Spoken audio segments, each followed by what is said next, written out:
नमस्कार, आप देख रहे हैं ट्रांसपोर्ट इमेज। मैं श्रीकांत आपके साथ। आइए चलते आज की मुख्य खबरों पर।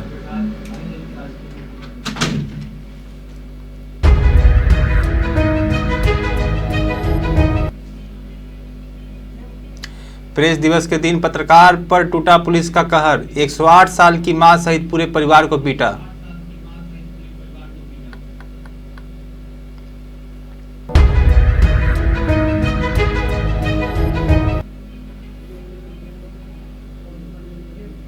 बिहार के मंत्री के बिजनेस पार्टनर के ठिकानों पर आयकर विभाग के छापे। कंस्ट्रक्शन कंपनी पर टैक्स चोरी का आरोप।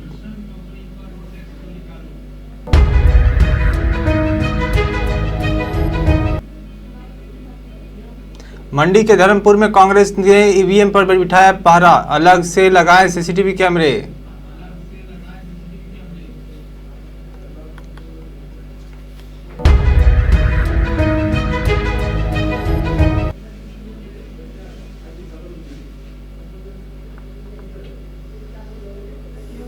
बरेली में टीटीई ने राजधानी एक्सप्रेस से फौजी को दिया धक्का। दोनों पैर कटे, साथी जवानों ने रोकी ट्रेन।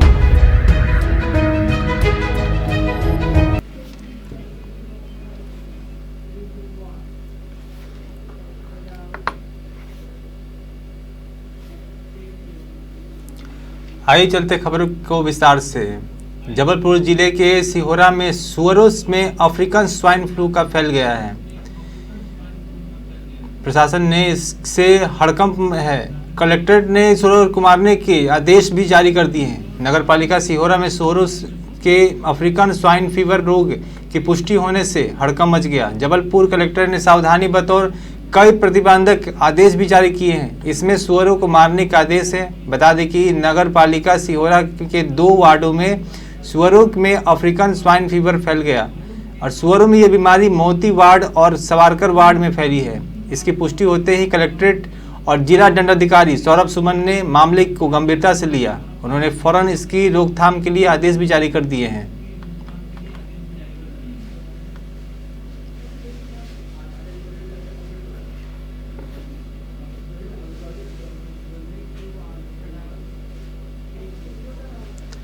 केंद्रीय कारागार तिहाड़ जेल नंबर 7 में मौजूद सभी अधिकारियों और कर्मचारियों का एक साथ दूसरी जेलों में ट्रांसफर कर दिया गया है।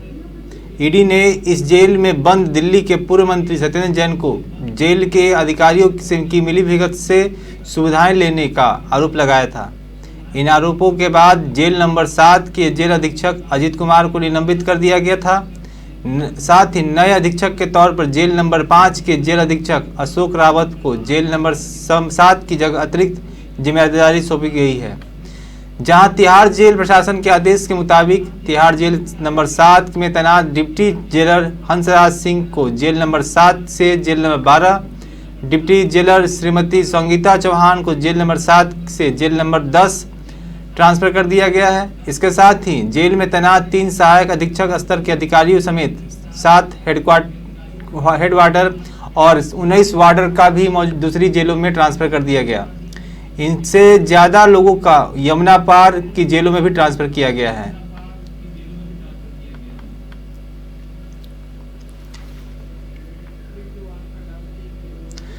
प्रेस दिवस पर पत्रकार के लिए खास होता है। इस खास मौके को दरभंगा में भी अच्छे तरीके से मनाया गया।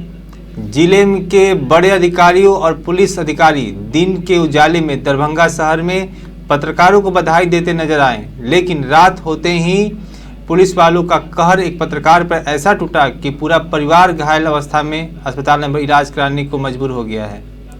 पुलिस की पिटाई से पत्रकार के परिवार सहित अगल बगल के कई लोग घायल भी हुए हैं, जिसमें 8 गंभीर घायलों को बरौली CHC के DMCH रेफर कर दिया गया है। वहीं बता दें कि पुलिस ने अपनी वर्दी का ताकत घर में सोई पत्रकार की मां 108 वर्ष की बुजुर्ग महिला पर दिखाई, बल्कि घर के छोटे छोटे बच्चियों के अलावा गर्भवती महिला और विकलांग को भी नहीं बख्शा। सभी को एक तरफ से डंडे मारा गया। सबसे आश्चर्य की बात यह है कि महिला की पिटाई सभी पुलिस ने कर दी है। घटना के वक्त एक भी महिला पुलिस साथ में नहीं थी। दरअसल पूरा मामला दरभंगा के बरौली थाना के बुगारी गांव का है। बताया जाता है कि शाम में गांव के चौकीदार का एक रिश्तेदार शराब के नशे में हंगामा कर रहा था। इसी हंगामे का विरोध पत्रकार के परिवार ने किया और कुछ लोगों के बीच बचाव के बाद मामला शांत भी हो गया था। लेकिन कुछ घंटे के बाद अचानक देर रात 3 से 4 पुलिस जीप पत्रकार के घर पहुंचती है और घर में अचानक धावा बोलकर साथ ही सभी की पिटाई शुरू कर दी।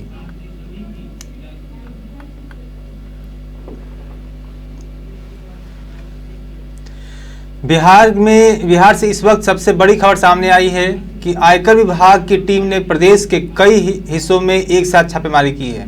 बताया जा रहा है कि बिहार सरकार के एक मंत्री के बिजनेस पार्टनर के ठिकानों पर रेड मारी गई है और यह मामला कर चोरी से जुड़ा है।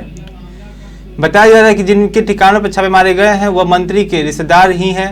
वही जानकारी मिल रही है कि सामने वह मंत्री के साले भी हैं। उनके बोरिंग रोड स्थित ठिकानों पर आयकर विभाग की टीम ने रेड डाली है। इसके अलावा अन्य लोगों के ठिकानों पर भी छापे मारे गए हैं और जानकारी के अनुसार आईटी की टीम ने सकार कंस्ट्रक्शन नाम की कंपनी के ठिकानों पर छापे मारे हैं। इस कंपनी के मालिक समीर महासेठ बताए जा रहे हैं और इनकी कंपनी में 7 डायरेक्टर और 1 एमडी हैं। कर चोरी के मामले में यह कार्रवाई की गई है।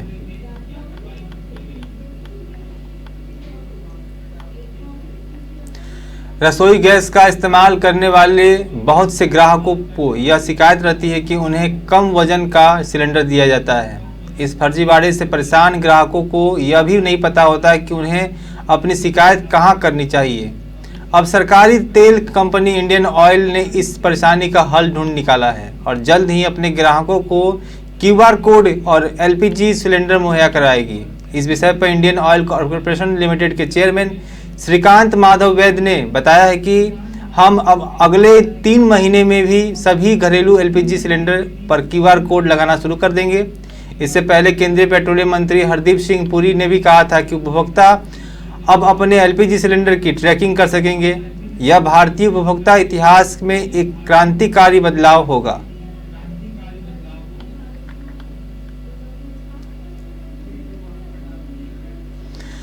हिमाचल प्रदेश में मतगणना के एक लंबा समय है। ऐसे में कहीं ईवीएम में छेड़छाड़ न हो, इस बात को सुनिश्चित करने के लिए मंडी जिला के धर्मपुर विधानसभा में कांग्रेस ने स्ट्रांग रूम के पास अपना तंबू गाड़ दिया है। बुधवार को कांग्रेस कार्यकर्ताओं ने राजकीय महाविद्यालय के खेल मैदान में अपना तंबू लगाया, जिसमें 24 घंटे कांग्रेस कार्यकर्ता पहरा देंगे। वहीं धर्मपुर से कांग्रेस के प्रत्याशी चंद्रशेखर ने बताया है कि स्थानीय जनता और कार्यकर्ताओं की मांग के चलते इस प्रकार का निर्णय लिया गया है। उन्होंने आरोप लगाया है कि चुनावों में सत्ताधारी दल की तरफ से धन बल आदि का प्रयोग किया गया है, लेकिन फिर भी लोगों ने निष्पक्ष मतदान किया। अब इस मत की रक्षा करने के लिए कांग्रेस के द्वारा ईवीएम स्ट्रांग रूम की 24 घंटे निगरानी की जाएगी। उन्होंने बताया कि यह पहल हिमाचल प्रदेश के में चुनाव आयोग के दिशा निर्देश के अनुरूप ही की गई है। वहीं ईवीएम के पहरे में डटे कांग्रेस पदाधिकारी प्रकाश चंद ने बताया कि ईवीएम में किसी प्रकार की गड़बड़ी न हो, इसके लिए कांग्रेस के कार्यकर्ता दिन रात शिफ्ट में पहरा देंगे।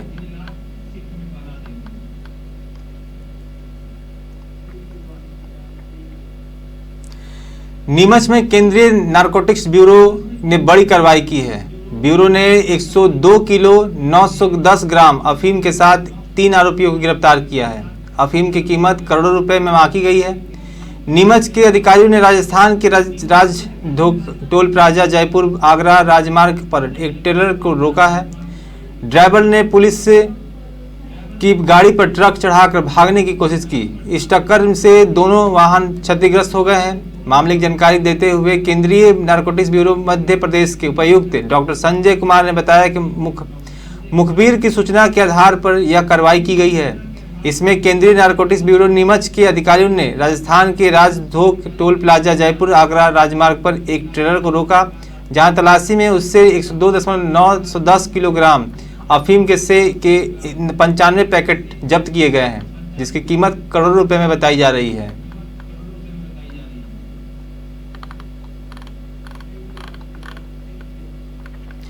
पटियाला पुलिस और काउंटर इंटेलिजेंस की टीम के द्वारा मई में पंजाब लोक सेवा आयोग द्वारा आयोजित नायब तहसीलदार भर्ती परीक्षा में कथित तौर घोटाले पर शामिल एक गिरोह का पर्दाफाश करने के बाद राज्य में सियासत गर्मा गई है।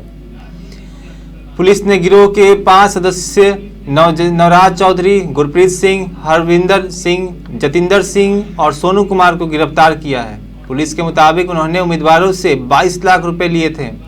विपक्ष ने भर्ती घोटाले में आम आदमी पार्टी सरकार को घेरना शुरू कर दिया है।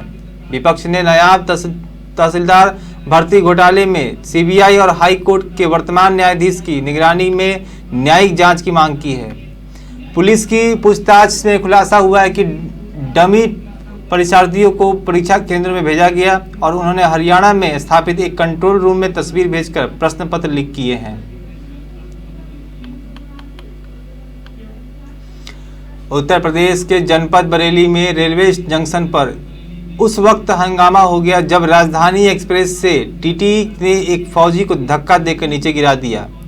हादसे में फौजी के दोनों पैर कट गए, जिसके बाद ट्रेन में सवार साथी फौजियों ने हंगामा करते हुए ट्रेन को आगे बढ़ने से रोक दिया। वहीं गंभीर हालत में फौजी को मिलिट्री अस्पताल में भर्ती कराया गया।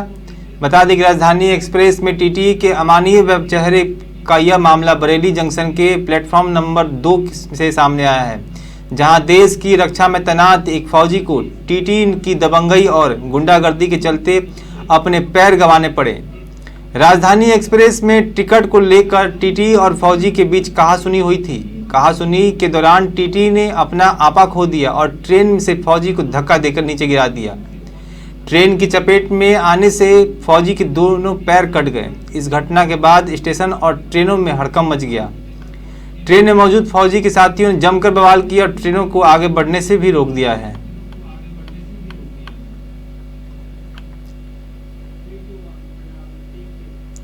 शिवसेना के संस्थापक बाल ठाकरे, जिन्हें उनके अनुयायी प्यार से बाला साहेब ठाकरे कहते थे, न केवल महाराष्ट्र बल्कि पूरे देश में सबसे बड़े नेताओं में से एक थे।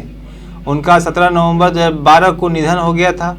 आज उनकी 10वीं पुण्यतिथि के अवसर पर पूरे महाराष्ट्र के शिव सैनिक शिवाजी पार्क में बाला साहेब ठाकरे के स्मारक पर जाकर शिवसेना के संस्थापक को श्रद्धांजलि दी गई।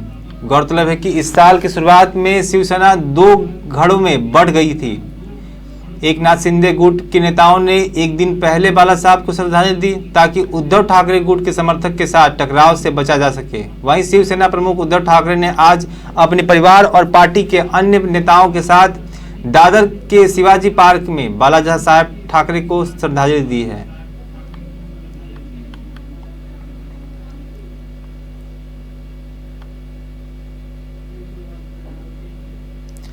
सुप्रीम कोर्ट के फैसले के बाद रामनगरी अयोध्या में भगवान प्रभु श्री राम के भव्य मंदिर का निर्माण कार्य चल रहा है। हालांकि मंदिर निर्माण से पहले ही रामलला के दर्शन के लिए हजारों लाखों की संख्या में राम भक्त दर्शन पूजन के लिए अयोध्या पहुंच रहे हैं। लिहाजा अयोध्या आने वाले राम भक्तों को किसी प्रकार का कोई कष्ट ना हो, इसके लिए श्री राम जन्मभूमि तीर्थ क्षेत्र ट्रस्ट और अयोध्या का जिला प्रशासन रास्तों का चौड़ीकरण कर रहा है, जिसके बाद एक बार फिर अयोध्या में विवाद जन्म ले रहा है,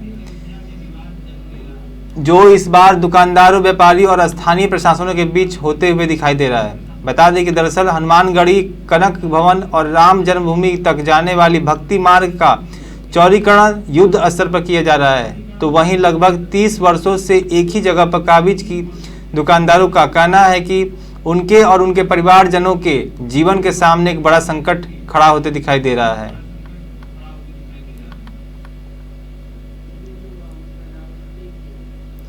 कई सालों की जद्दोजहद के बाद आखिरकार नासा के स्पेस लॉन्च सिस्टम में आर्टेमिस 1 अभियान को प्रशिक्षित कर ही दिया गया है। 17 नवंबर 2022 से इस अभियान की ऐतिहासिक तारीख हो गई है।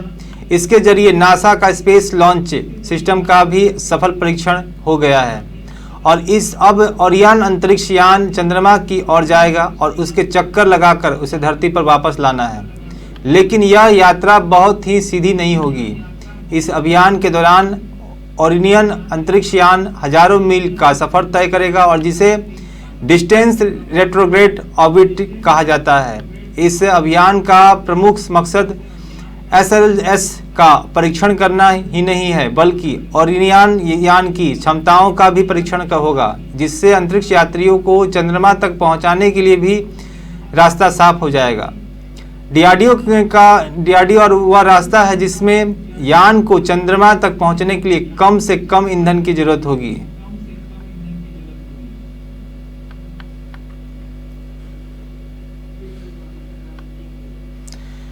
यूपी के फर्रुखाबाद में आरोपी को धमकी से परेशान रेप पीड़िता ने खुद को डीजल जलाकर आग लगा ली। गंभीर हालत में उसे अस्पताल में भर्ती कराया गया है। परिजनों के मुताबिक पुलिस अधीक्षक को इस संबंध में तहरीर दी गई है कि 11 दिनों से जिंदगी और मौत से लड़ रही है। फिलहाल पुलिस ने खबर चलने के बाद से खिलाफ मुकदमा दर्ज पंजीकृत कर लिया गया है और जल्द ही गिरफ्तारी की बात भी कह रही है। फर्रुखाबाद जिले में आरोपी के धमकाने पर दुष्कर्म पीड़िता किशोरी ने खुद पर डीजल डालकर आग लगा ली। उस गंभीर हालत में निजी नर्सिंग होम में भर्ती कराया गया। पुलिस की ओर से कार्रवाई न किए जाने पर परिजनों ने एसपी को प्रार्थना पत्र भी दिया। परिजनों ने बताया कि किशोरी के इलाज में 11 दिन के भीतर लाखों रुपए खर्च हो गए हैं और पीड़िता की हालत बेहद ही गंभीर बनी हुई है।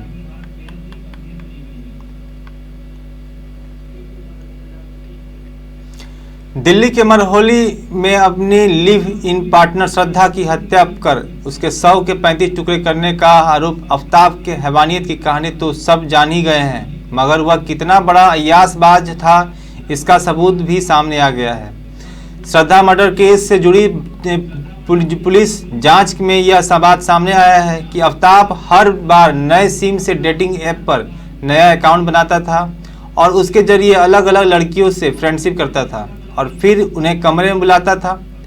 दिल्ली पुलिस अब उसके अकाउंट से उसकी खाली कुंडली खंगालने में जुट गई है। इस बीच श्रद्धा के पिता विकास ने श्रद्धा के कातिल के लिए फांसी की सजा की मांग की है।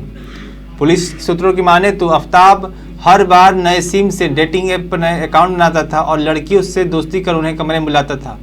श्रद्धा वालकर का live in partner Aftab bumble app के अलावा टिंडर समेत कई ऐप्स के जरिए अलग अलग कई लड़कियों से संपर्क में रहता था और श्रद्धा की हत्या के बाद भी कई बार लड़कियों को रूम में लेकर आया भी हुआ था।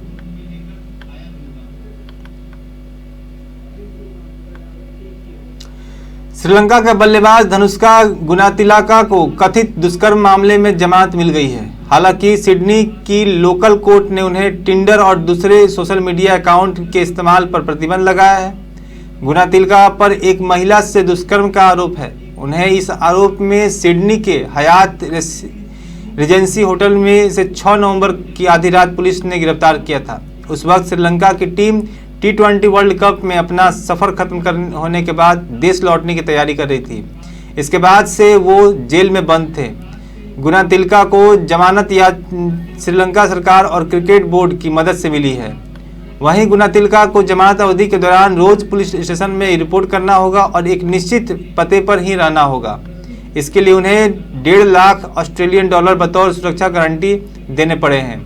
इसके अलावा कोर्ट ने कई शर्तें लगाई हैं। उनके किसी तरह के डेटिंग ऐप इस्तेमाल करने पर रोक लगा दी है।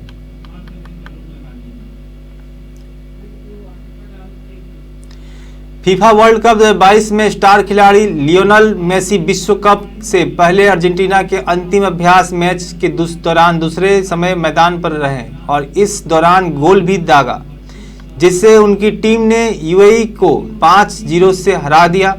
खिताब के प्रबल दावेदारों में शामिल अर्जेंटीना ने इसके साथ ही अपने अजेय क्रम को 36 मैच तक पहुंचा दिया। वहीं लियोनेल मेसी ने मध्यांतर से पहले टीम की ओर से चौथा गोल दागा। इससे पहले उन्होंने जूलियन इवारेज को गोल कराने में मदद भी की है, जिन्होंने 17वें मिनट में अर्जेंटीना को बढ़त दिलाई। टीम की ओर से एंजल डी मारिया ने 2 गोल दागे, जबकि जोकुल कोरिया ने 1 गोल किया। लियोन मेसी अर्जेंटीना के लिए पिछले 5 मैच में 10 गोल कर चुके हैं और उन्होंने अपने अंतर्राष्ट्रीय गोल की संख्या को 91 तक पहुंचाया है।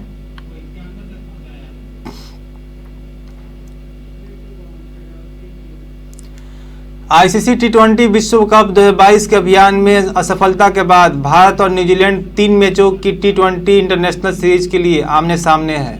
T20 सीरीज का आगाज 18 नवंबर को से हो रहा है। इसके बाद ही T3 वनडे मैच भी खेले जाएंगे। इस सीरीज के लिए भारतीय क्रिकेट टीम ने यजुवेंद्र चहल और कुलदीप यादव की जोड़ी कुलचा को शामिल किया है। चहल और कुलदीप की जोड़ी एक बार फिर से साथ खेलती हुई नजर आ सकती है। कुलदीप के साथ जुड़ने से यजुवेंद्र को काफ़ी खुश हैं और उन्होंने अपनी खुशी सोशल मीडिया पर भी जाहिर की है।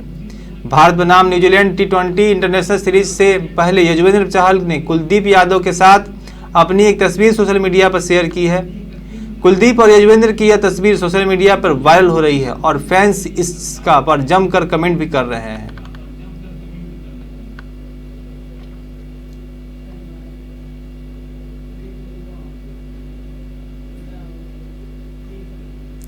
आप देख रहे थे अब तक की विभिन्न खबरें।